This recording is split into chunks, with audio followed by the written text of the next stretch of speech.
All right, we are ready. We are going to head into this spot here. It's October 5th. This is my Saturday, Sunday, Monday, Tuesday. It's my 4th day of hunting. I killed a doe last night.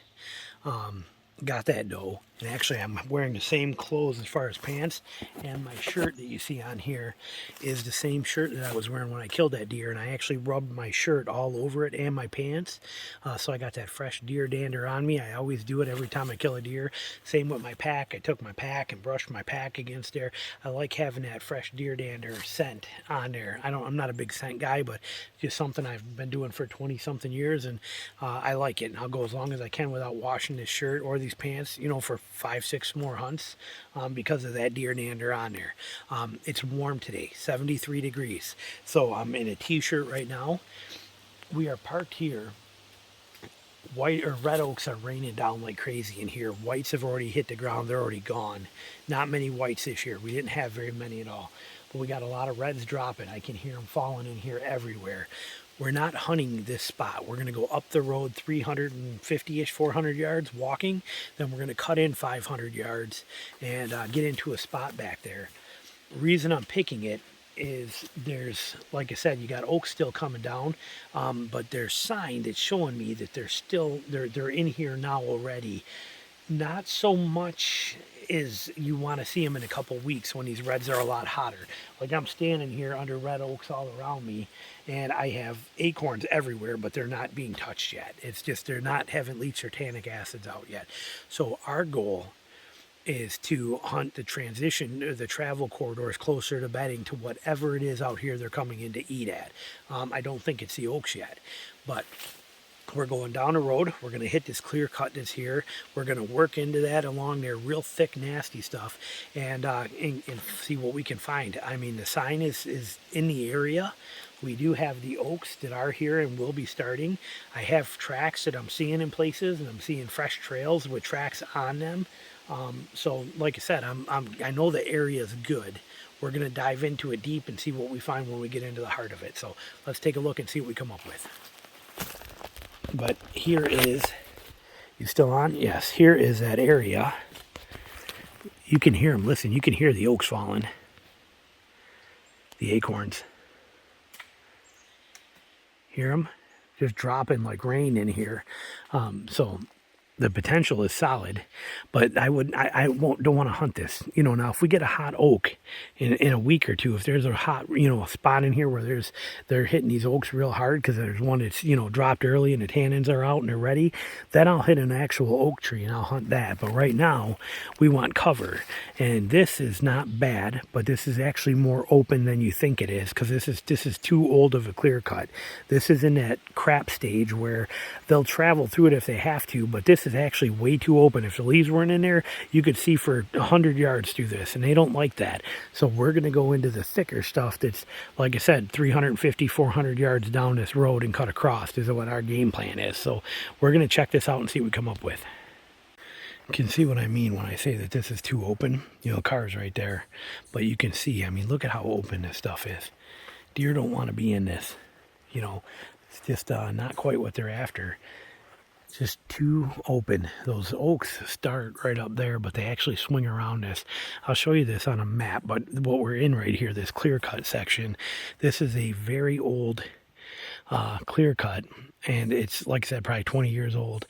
And this clear cut, though, shows itself on the map. I knew this was here, and it's kind of like a little buffer for me to park my car in where I'm not going to be bothered. And then I get up there a few more 100 yards and I can get in and go around behind this. I could have cut right through it too, but the way the wind is going, I got a just off wind here. All right, so that wind is blowing that way. Okay, we are expecting deer travel to be bedded over here and coming across this way. So that wind is a very close, just off wind, which I'm hoping benefits me when I get back in there closer to bedding. But because of that wind, I want to come in from a certain way where I'm not causing any issues. And I'm going to use this road to get me closer down there to where I want to cut in, so that for the least amount of impact. So we're going to see what we find. But this stuff here, like I said, too open. They don't like this, these clear cuts like this that are that old. They're not a prime for them. That's just, see here, you can see it even better here. See, look at how open that is when the leaves start coming down on there. Just not something they're a huge fan of like this. We want thicker cover than that. All right, that's that end of that big clear. See, that's that clear cut I was just showing you that I didn't want to be in. See, it wraps all the way to there, goes way up and around back, all the way down to where the car is. And I don't want to be in there. The whole time I walked from that car to there, I never saw one deer track. As soon as we get to the end, I got deer crossing there. I got deer here, deer there, deer here, deer all the way down this whole entire thing here of deer. We want to get back in there 500 or so yards to where there's a kind of a it's almost similar to this where it's real brushy kind of thing, but it chokes up and it's got some good oaks in there too. So I'm kind of thinking I want to be by there in case any of them are hitting any of those oaks already that are closer to that bedding. But I believe bedding is back in there rather than it is over here. And the main reason for that is there's another road up there, just another, I don't know, 250, 300 yards up that hill. There's another road there, and then the whole other side is wiped out completely, clear cut. They might be eating new growth from that this year clear cut that's in there. It's just got little knee-high poplars growing in it, but it's up over that hill over there. I got a feeling they might be feeding there, but they're going to be bedding back in here where this goes for a long way with nobody around, and I got a feeling they're going to be back in here's where they're after. So we are going to head into this and try and figure it out. That wind is kind of going on this way of a direction, and so I want to stay closer to this end and catch them as they're coming across this way is what my plan is. The leaves are falling. You really got to be on your toes. Look at this fresh, super fresh poop right there. See it? Very, very fresh. Under, you know, right here, I'm talking super fresh poop. Right there, and right there. Look at that poop right there at the end of my bow tip. I mean, that's like not even hours old. There's more there, but it's hard to find some of this stuff in this early part of the year. And everything is changing. When you look around here, you're not seeing massive amounts of sign yet. Now, if this was white oaks and white oaks were falling earlier, and you know, like they should be, then you'd have it all tore up in here. But since the whites aren't falling as much, it's a little more complicated because the reds aren't ready yet. So we're going to have to, but we got fresh poop here. I'm liking the spot. Look at how thick we're getting into here. This is the kind of clear cut stuff. This is what you call select cut, and it's probably only about 8-10 years old, and it's very thick, and this is the kind of stuff they love. And now we just got to figure out, you know, get in here a little further and try and find a place to set up at. I'm just going to set up here. I've been standing here for 15 minutes. I just showed you that deer poop that was just right over there, over that way, about 40 yards. This white oak right here is still dropping acorns. I can't believe it, but I'm hearing it. I don't see too many on the ground, but I see a lot of footsteps, a lot of kicked up leaf marks in here, and I found fresh poop right there.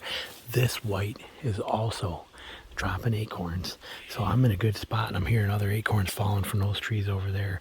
This particular white right here, if I get on that branch right there, is going to give me decent shooting out that way and a little bit of shooting out over here. Now the wind is going that way and that tree is right there, so I don't expect too much I'll get busted by anything coming here, but I got pretty decent shooting for how thick this area is. Look at this. Okay, I mean, it's super jammed. It was either going to be that tree right there, or this oak right here. That oak, I don't want to go over there because I don't want to even check it, because if I'm wrong, and if I could shoot out of it, if I get there and I realize I can't shoot out of it good, then I will have already scented that up. So I don't want to go over there. I want to not pass this tree, because this is the one I'm thinking about going on, and just use that big one's a pain in the butt. But this smaller branch here, this leg right here running up, I can get set up right on there, and I can shoot all the way around this thing pretty well. And it, like I said, it's just this little natural spot here, and with these acorns down and all the fresh poop I found, I'm feeling pretty confident that it's a pretty good spot. I'm not making any promises, but if I continue going back, which my intentions were to get back past those oaks you see there, I'm a little nervous. I mean, I can't believe I got white oaks dropping acorns this late into the season, and it's just a little bit here and there. But as I've been standing here, I've heard 4 or 5 nuts fall off this tree and this tree, and I got all that fresh poop here and all that sign. I'm not passing that up. And a just off wind, with the wind just off direction of where I'm expecting them to be bedded back there. My wind blowing that way, gold mine. So whether I'm right or wrong, we'll find out, but I'm setting up in this tree right here. I'm only 250 yards from that road. I wanted to be back, like I said, another couple 100 yards, but I'm not arguing with this. And that's the branch I want to be on right there. I think that one's going to give me the most option and the most shooting. So we're going to set up.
I've been up here for about 2 hours.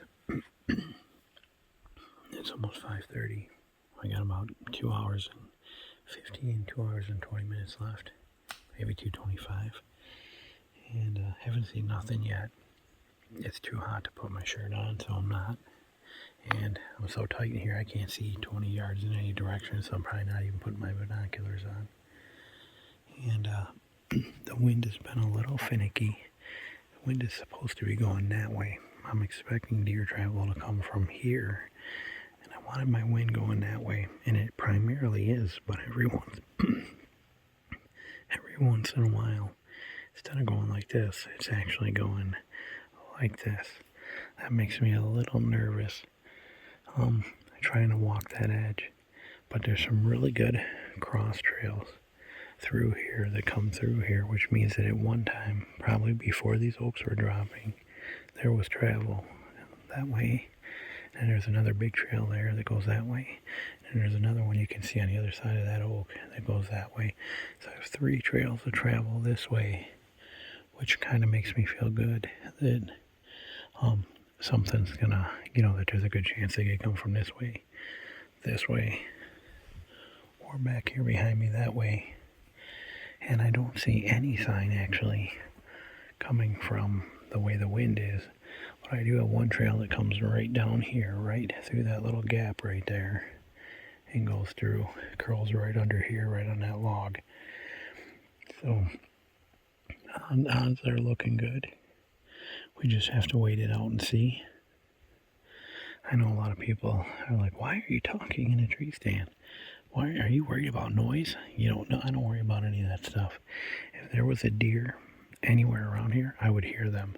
Look at all the dry leaves down here. It's been sunny, 74 degrees. I would hear, I hear squirrels everywhere. I would hear a deer walking way before he's going to hear me at this level. I have the phone an inch away from my face so I can talk right into it quietly. But nothing's going to hear me. And besides that, I don't wear camo. I don't care about any of that kind of stuff. I don't worry about noise. None of that stuff matters. Just get in, stand, set up, have fun, pay attention to what's going on around you.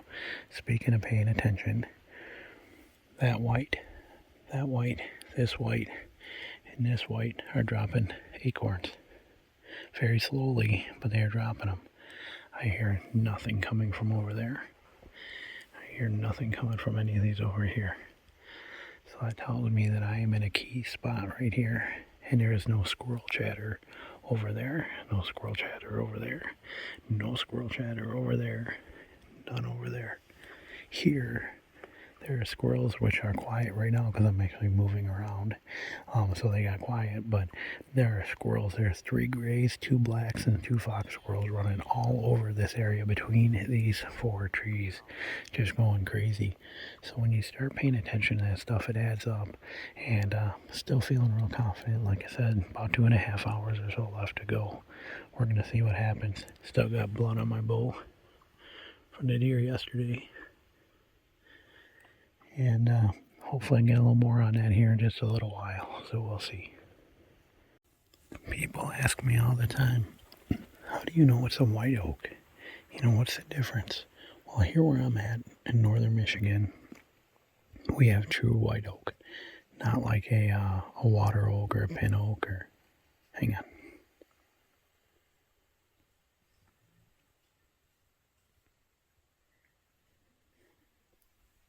Sometimes those squirrels sound a lot like a deer.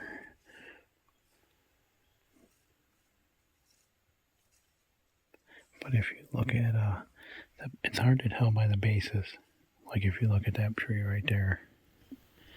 Okay, it's hard to tell by that base because the bases are pretty tight. But as you go up the tree, you see that it starts to get shaggier. The bark gets much shaggier like this. Look at here, we zoom you out a little bit. See how shaggy that bark is, how loose this bark is? You can literally pop it right off. Okay, that's that loose bark, almost like a shaggy bark hickory. That's one way to tell it's a white oak. The other way is from the leaves that are on it. And a lot of people say, well, I don't have my binoculars to look up there. You don't need to, but you can see that the leaves are round lobe leaves with no hairs on the end, no finger stick off the end of them. That's a white oak. But you can also tell by looking down here on the ground. Look at the drip edge around this tree where all the acorns fall that have sprouted into. Look at below me here. Okay, here's a stand. Look at all the white oak round lobe leaves that are starting to grow. So without even having to look at the tree up here, you can just look at the ground and see all the round-lobed new growth coming up that's all white oak. Those are all the acorns that have fallen from here and have not been eaten and are actually growing into other white oak trees. Now in the late season, when there's no leaves left on the tree, the bark is a dead giveaway. You know, up towards the top, down at the bases, like I said, it's tighter, but if you look up towards the tops, it starts to get pretty shaggy setup on there. But also, these leaves that you see down here and on the tree will have fallen, and there will be a bunch of brown, round-lobed leaves laying down on the ground, telling you that this is a white oak. So that's basically how you can, let me zoom that out, there you go. So that's how you can tell it's white oak. If it's red, the leaves are pointed and the bark is much tighter, not loose like this. It's a much solid, tighter bark to the tree. A little tip for you. I got a deer blowing at me, right downwind of me, right over here. He just snorted twice. I can hear him stomp his foot and then take off. It's like, come on, that's straight downwind. Hopefully, it's still pretty early. It's only like 5 or 6 minutes after 6. So we still got an hour and 30 minutes. Coyotes are ringing off. Squirrels are running around like crazy. See them down there? It's right in the middle of that hole down there, little gray squirrel. But all this stuff is starting to come together. But like I said, at least we got deer, but we got busted. Hopefully something comes in from a different angle. All right, we are down, and nothing other than that one doe that, or whatever, I'm guessing doe, but whatever it was, it snorted at me and stomped off, blew at me and stomped off out of there. But pretty disappointing, actually. And no, I'm not worried about how much noise I'm making. I'm never coming back here. You know, at least this year I won't. I don't hunt the same places twice, so I don't care about how much noise I'm actually making here as I'm doing this. So I'm not even remotely worried about it. And I'm just packing up and getting ready to roll. But I had higher hopes. You know, could have been a lot of different things. Maybe I should have went back further. Maybe I should have not worried about these white oaks that were falling here, and I should have stuck to my original plan and went back in deeper. Maybe they came in from downwind like that one deer did, and they all busted me back there, and then they wanted nothing to do with me. I mean, there's so many variables that come into play that I can't answer that. But I wouldn't trade this style of hunting for anything. You know, this mobile, being on it, staying in the game, get it done, stay with them. You know, constantly changing and moving. This is, I love doing this stuff here. And I wouldn't have it any other way. I mean, yesterday, for example, yesterday I was into, I think I saw like 14 deer yesterday doing the same thing I just did, but in a different spot. So it's, you know, it's all part of the game here. Get my harness off. Yeah, I got no complaints at all. Tomorrow I will be somewhere different. And but you got to stay moving. What I like about this system is being moving and mobile with them here, you know, staying on it. Because this time of year, like I said, the food sources change so quick. Travel patterns change so fast. Everything is changing constantly, every single second out here in the early season. You got leaves that are falling, you got food sources changing, you got deer attitudes changing, photosynthesis kicking in, daylight times changing, temperature changes, hide changes for them. I mean, you got all this stuff that's happening, and they got to try hard to stay with the program here. You got to try hard to stay with what they're constantly changing and doing, and they're moving all the time. I heard something right there, but I didn't.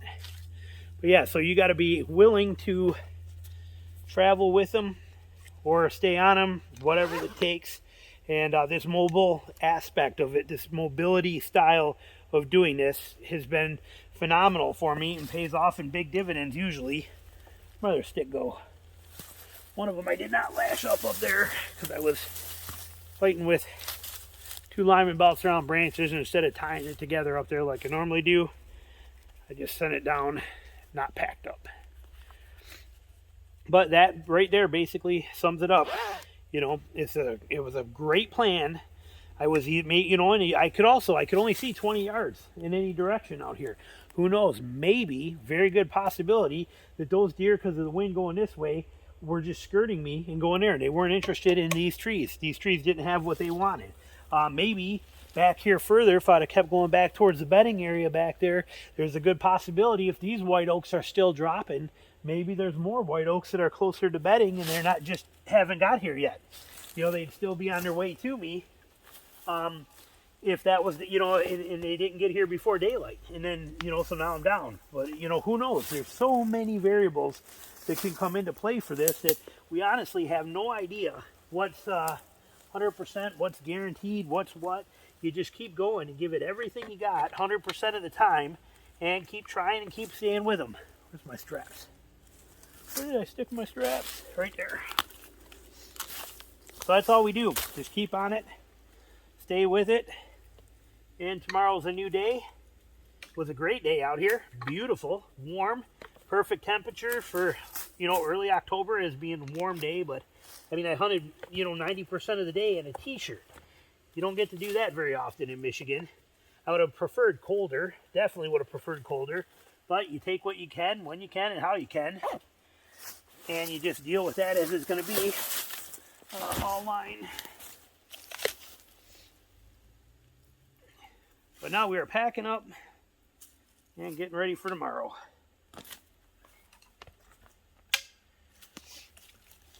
All right.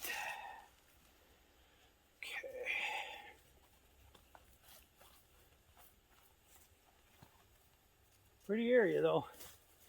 I had high hopes. But I always have high hopes. If I don't have the confidence, I'm not setting up in a spot.